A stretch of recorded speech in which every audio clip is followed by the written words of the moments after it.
মোবাইলের নিচে যে তিন বাটনগুলো থাকে, যে বাটনগুলো ব্যবহার করে আপনি আপনার মোবাইলে ব্যাক করার কাজে ব্যবহার করে থাকেন, সেই তিন বাটনগুলো যদি আপনি ফিরিয়ে নিয়ে আসতে চান তাহলে আপনি এই ভিডিওটি সম্পূর্ণ দেখুন।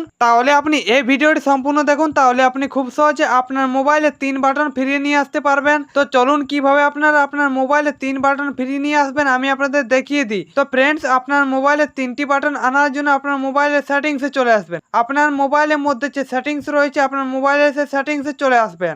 আর আপনার মোবাইলের সেটিংস আসার পর আপনারা এখানে একটি অপশন পেয়ে যাবেন হোম স্ক্রিন নামে। তো আপনারা এখানে হোম স্ক্রিন অপশানটি পাবেন, এই হোম স্ক্রিন অপশানে ক্লিক করবেন। আর আপনি যদি এখানে হোম স্ক্রিন অপশানটি খুঁজে না পান তাহলে আপনি এই সেটিং অ্যাপের মধ্যে উপরে সার্চ বার পাবেন। আপনি এই সার্চ বারে ক্লিক করে লিখবেন হোম স্ক্রিন। আপনি হোম স্ক্রিন লিখবেন তাহলে আপনার সামনে হোম স্ক্রিন অপশানটা চলে আসবে। তো আপনারা এই হোম স্ক্রিন অপশানে ক্লিক করবেন। আর হোম স্ক্রিন অপশানে ক্লিক করার পর আপনার সামনে এই পেজটি আসবে। তো এখানে আপনারা একটি অপশন পাবেন সিস্টেম নেভিগেশন নামে। তো আপনারা এই সিস্টেম নেভিগেশন অপশনে ক্লিক করবেন। আর সিস্টেম নেভিগেশন অপশনে ক্লিক করার পর আপনার সামনে দুটি অপশন চলে আসবে, গেস্টার্স আর বাটনস। তো গেস্টার অপশনটি হচ্ছে আপনার মোবাইলের সাইড দিক থেকে ব্যাক করার বাটন।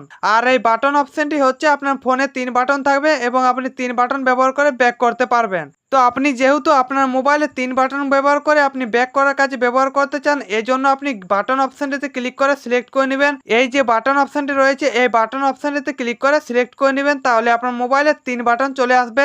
মানে আপনার মোবাইলের নিচে তিনটি বাটন চলে আসবে।